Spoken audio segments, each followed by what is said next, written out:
नमस्कार। जैसा कि आप सभी जानते हैं, सीकर शहर में इन दिनों एक आवाज़ के माध्यम से और भारत प्रेस के माध्यम से अपनी अमिट छाप छोड़ने वाले प्रोफ़ेसर राजेंद्र मधुकर आज हमारे बीच हैं। तो हम राजेंद्र मधुकर साहब से ये लघु वार्ता तो क्या अनौपचारिक वार्ता ही अपन करेंगे। तो बताइए कि कहाँ से चले थे और कहाँ आके अटक गए? इस विषय में आप कुछ कहना चाहेंगे? भगवती चरण वर्मा की दो पंक्तियां हैं। हुँ, हम दीवानों की क्या हस्ती है, आज यहाँ कल वहां चले, मस्ती का आलम साथ चला, हम धूल उड़ाते जहां चले। लोगों का मानना ये है कि राजेंद्र मधुकर को प्रोफ़ेसर माना जाए या फिर एंकर माना जाए या फिर अभिनेता माना जाए या फिर लेखन माना जाए, तो आप अपने आप को सहज रूप से कौन-सी विधा में रखते हैं? मैं शिक्षक मानता हूं। जी। और मेरा ये मानना है कि जो नियमित रूप से सतत रूप से जो सीखता है हुँ, वो शिक्षक होता है। और अन्य जो विधाएं आपने बताया, जैसे अभिनय की बात करें, उद्घोषणा की बात करें या फिर लेखन की बात करें, तो सभी में अगर बात करें तो इन सब में एक जो शिक्षक होता है, वो एक तरह से सर्वांगीण विकास करता है अपने आप को। वो सीखता है, इसमें भी सीखता है, निरंतर पढ़ता है और उसका मार्जन होता है। तो अब आपका रुझान कौन-सी विधा की तरफ ज़्यादा है? कहाँ आप ज़्यादा सहज महसूस करते हैं? शुरुआत तो मैंने एक निजी महाविद्यालय में पढ़ाना शुरू किया था। हुँ, उन दिनों वो एडेड कॉलेज हुआ करता था, सेठ जीआर चमड़िया कॉलेज। जी। एसके कॉलेज से पास आउट हुए, आप भी हमारे साथ थे। हुँ, और चूंकि मैं 3 पीढ़ी का शिक्षक हूँ, मेरे दादाजी शिक्षक थे जो नानी में पढ़ाते थे, मेरे पिताजी शिक्षक, उन्होंने 50-55 साल पढ़ाया है। हुँ, और मैं भी शिक्षक। और इन संस्थानों में पढ़ाते पढ़ाते एक समय ऐसा भी आया कि शिक्षण के प्रति कौस्त नहीं हुआ, लेकिन जो शोषण हुआ हुँ, हुँ। उससे मुझे विरक्ति हो गई। मैं राग से विराग की ओर आ गया। क्या बात है! बहुत सुंदर बात कही जैसे है। निराला ने कहा, अमी गरल सश श्रीकर रविकर, राग विराग भरा प्याला, पीते हैं जो साधक उनका प्यारा है ये मत वाला। तो हम तो निराला की तरह मत वाला, जहां अब जो एंकरिंग की दुनिया है वो भारी लगी। शुरुआती दौर में तो घर वाले इसको पसंद भी नहीं करते थे, और लेकिन चस्का ऐसा था कि अपने घर से शर्ट को ऊपर फेंक देता, फिर बनियान में आता ताकि पिताजी को ये पता नहीं चले कि मैं कहाँ जा रहा हूँ। उनको ये पसंद नहीं था। एक बड़ी घटना भी हुई। एक बार जब पिताजी को पता लग गया कि दुर्गा पूजा महोत्सव में मैं उद्घोषणा कर रहा हूँ, उन्होंने खूब डांटा फटकारा। रात भर मैं बाहर ही, उस वक्त नवंबर का माह, अक्टूबर नवंबर के लगभग ये दुर्गा पूजा महोत्सव होता है। रात भर मैं वहीं खुले में सोता रहा, लेकिन मलाल नहीं रहा। अच्छा मधुकर जी ये बताएँ जैसे कि आपने भी देखा है कि आपसे पहले, हमसे पहले बहुत सारे एंकर थे। वो आए और आते रहे, जाते रहे, कब चले जाते हैं पता नहीं चलता। अब आप ये बताएँ कि एंकर का भविष्य आप देखते हैं? मुझे नहीं लगता। अ, अब आप किसी शिक्षण संस्थान में जाइए, किसी ग्राम में जाइए, हर तीसरा चौथा शिक्षक एंकर मिलेगा आपको। हुँ, और एक गांव में एक दो आपको एंकर मिलेंगे जो लेखक भी बताएंगे, हुँ, और साहब हम एंकर भी है। हुँ, और जब तक आप पहुंचेंगे उससे पहले कोई माइक लिए एक व्यक्ति वहां खड़ा रहेगा, हुँ, भले ही चाहे उच्चारण शुद्ध नहीं हो, हुँ, भले ही चाहे आरोह अवरोह नहीं हो। शेर गालिब का है और शेर को बता रहे हैं, ख्वाजा मीर दर्द का बता रहे हैं। तो बड़ी घालमेल है, और इसलिए मुझे लगा कि किसी समय। नहीं, हाँ, आप जैसे बता रहे हो तो आपको मतलब शिक्षक के एंकर होने पे ही ये दर्प है या कोई और वजह है? अगर ऐसा है तो आप भी शिक्षक ही थे उसके नहीं, बाद मुझे एंकर लगता बने? है कि ये जरूरी नहीं कि प्रत्येक शिक्षक एंकर हो। हुँ, हुँ, एंकर तो जैसे एक अभिनेता जन्मजात होता है, वैसे ही एक एंकर होता है। उसमें कुछ जन्मजात गुण आते हैं, कुछ वे अभ्यास से उसको सीखता है। लेकिन भविष्य मेरा क्या ये देख मानना है, हाँ, हुँ, कि अगर आपकी भाषा पर कमांड नहीं है, शुद्ध उच्चारण नहीं है, या केवल किसी वस्तु को पढ़ देना भी एंकरिंग नहीं है, हुँ, हुँ। उसका जब तक कि आप रिदम में नहीं बोलेंगे, जब तक कि बात लोगों के दिलों तक नहीं जाएगी, तब तक एक अच्छा एक एंकर नहीं बन सकता। और मुझे लगता है कि कोई एंकर कालजयी नहीं होता। मतलब आपके हिसाब से आने वाले समय में अगर कोई एंकर जैसे आजकल फेसबुक का दौर है हुँ, तो सबसे पहला काम ये होता है माइक लेके एक डीपी लगाना। हुँ, ये चलन आपने देखा होगा कि बहुत से लोग बिल्कुल। कई तो ऐसे भी है प्रोग्राम खत्म होने के बाद में माइक लेके और ऐसे वो टिका देते कुंठा हैं। होती हाँ, है, जब आपको मौका नहीं मिलता है हाँ। और 10-20 सालों से आप रहते हैं कि यार एक दिन स्टेज का मौका मिले, हुँ। तब एक अवसर मिलता है जब वो कार्यक्रम समापन हो जाता है, तब तक रेडियो वाला या जो साउंड वाला समेटता नहीं है, तो उससे पहले आकर के हेलो, हेलो करके एक फ़ोटो खिंचवाना, वो एक कुंठा का भाग है। नहीं, वो अभिरुचि का भी तो हो सकता है। जैसे कइयों को शौक होता है पहाड़ पे नदी में हुँ, और झील में, हुँ, सड़क के किनारे, हुँ। तो वो एक मन के भावित हो कि मैं ऐसे में कैसे दिखता हूँ वगैरह। कुंठा हाँ, कैसे है? नहीं वो कुंठा इसलिए है कुंठा कि एंकरिंग के लिए कि? हाँ, एंकरिंग के लिए। अच्छा, अच्छा, मैं वैसे नहीं बता रहा हूँ, फ़ोटो अच्छा। फ़ोटो खिंचवाना था और अपनी फ़ोटो को देखना सबको अच्छा लगता है। लेकिन जब आपको नहीं मिलता है कोई समय, तो एक समय तो कि यार कोई नहीं है, आज थोड़ा माइक को टेस्ट करके देख लेता हूँ। अच्छा सोशल मीडिया पे चलते हैं अपन हुँ, राजेंद्र जी। सोशल मीडिया पे जैसे एक तो पेज होता है, एक यूट्यूब होता है, एक फेसबुक वगैरह होते हैं। फेसबुक वाले लगभग सारे पेज हो गए। हुँ, तो जब खोल के देखते तो लगातार रील रील ये वो उछाल-धड़ाम, किसी के मिलियन आ रहे हैं, किसी के 50,000 आ रहे हैं, किसी के 60,000 आ रहे हैं, नतीजा सिफ़र, हुँ, है ना? हुँ।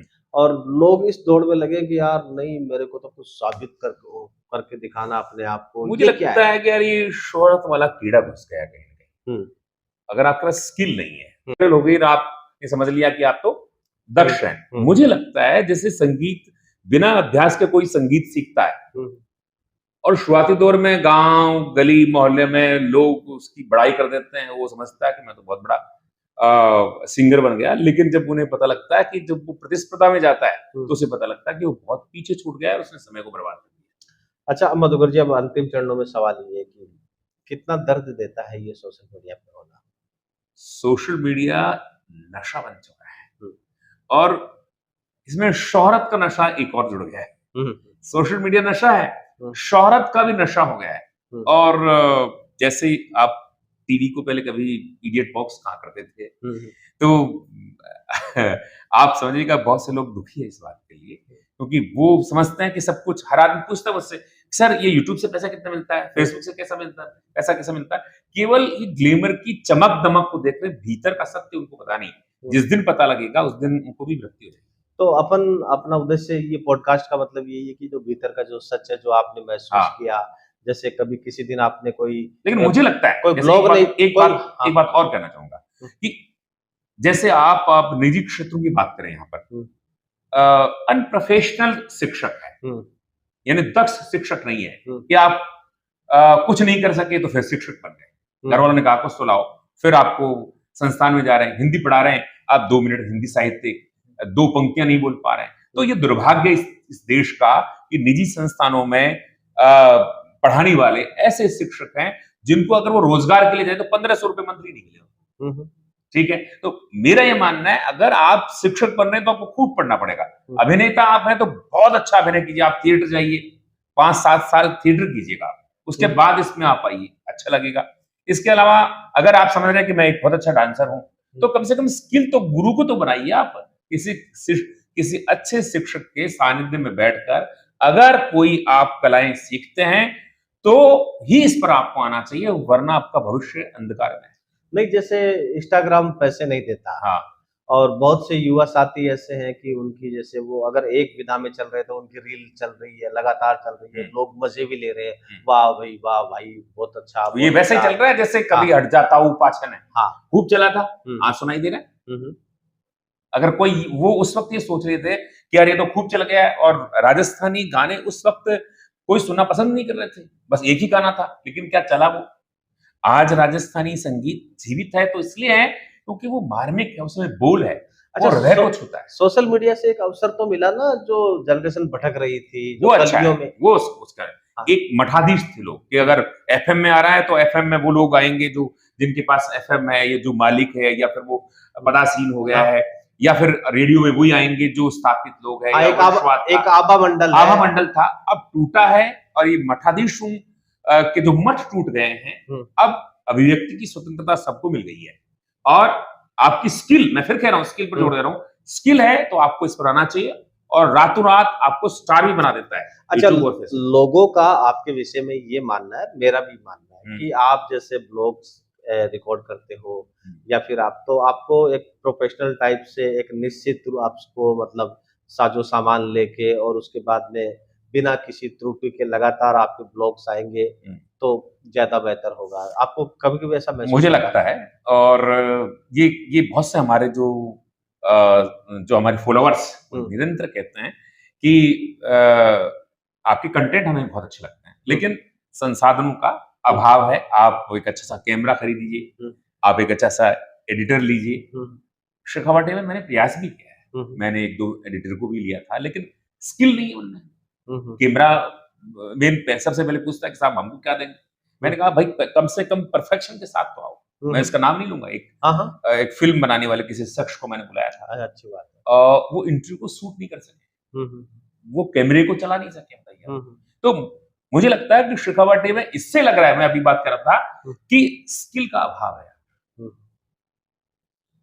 आप युवाओं का भविष्य देखते हैं ये सोशल मीडिया पे? बिल्कुल, बहुत अच्छा मंच है, आप देखिएगा। अच्छा, किन लोगों को तो ये सोशल मीडिया छोड़ देना चाहिए, किन लोगों को एक्सेप्ट करना चाहिए? देखो, मैं इंस्टाग्राम को तो मानता ही नहीं, बिल्कुल नहीं, जबकि सिरे से खारिज करता हूँ। सबसे ज्यादा युवा इंस्टाग्राम में, अगर आप केवल ये वहम आपने पाल लिया कि इंस्टाग्राम में 10,000 आपके फॉलोअर्स हो गए हैं, सब्सक्राइबर हो गए हैं, तो ये तो पैसा देकर बढ़ाया जा सकता है। ठीक है, आप अगर स्थापित होना चाहते हैं और अपना सही मूल्यांकन करना चाहते हैं, तो यूट्यूब पर आप देखिएगा कि आपके कितने सब्सक्राइबर है, कितने लोगों ने आपको देखा है। तो दोस्तों, आपने सुने मधुकर जी के विचार, और ये विचार आपके बीच हर सप्ताह से आते रहेंगे। इस बीच और हाँ, चलते चलते मैं एक बात और कहना चाहूंगा। जी बिल्कुल। जिस तरह से अभिषेक शमसू ने शमसू का ठिया नाम से जो एक, मैं इसको क्रांति कहूंगा कि अभियान कह सकता हूं, एक प्रोग्राम आपने शुरू किया, वो बहुत ही बेहतरीन है, उम्दा है। नवोदित कलाकारों को आप मंच पर लेकर आए, उन्हें प्रायकर जो स्थापित कलाकार होते हैं उन्हीं को मंच मिलता है, लेकिन आप नवोदित कलाकारों को मंच देकर उन प्रतिभाओं का हौसला बढ़ा रहे हैं। इसके लिए मैं आपको साधुवाद देना चाहूंगा, और अब इसको आप जारी रखें। बिल्कुल जी, बिल्कुल। आपका साथ और सानिध्य रहा तो जरूर।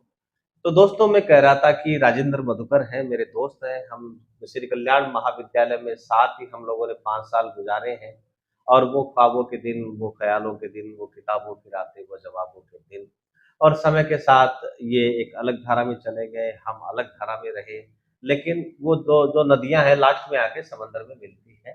तो हमारे बीच में विचारों के भेद हो सकते हैं, लेकिन मन के कोई भेद नहीं है। इसलिए वो एक शेर बनता है कि किसने कहा कि जुदाई होगी, ये खबर किसी गैर ने उड़ाई होगी, बड़ी शान से रहेंगे हम आपके दिल में, आखिर इतने दिनों में कुछ तो जगह बनाई। तो दोस्तों, बहुत बहुत आभार, और इसी के साथ ही हम आपसे विदा लेते हैं। अगली बार फिर मुलाकात होगी आने वाले किसी बहुत बेहतरीन प्रतिभा से। तब तक के लिए आप इजाजत दीजिए। धन्यवाद।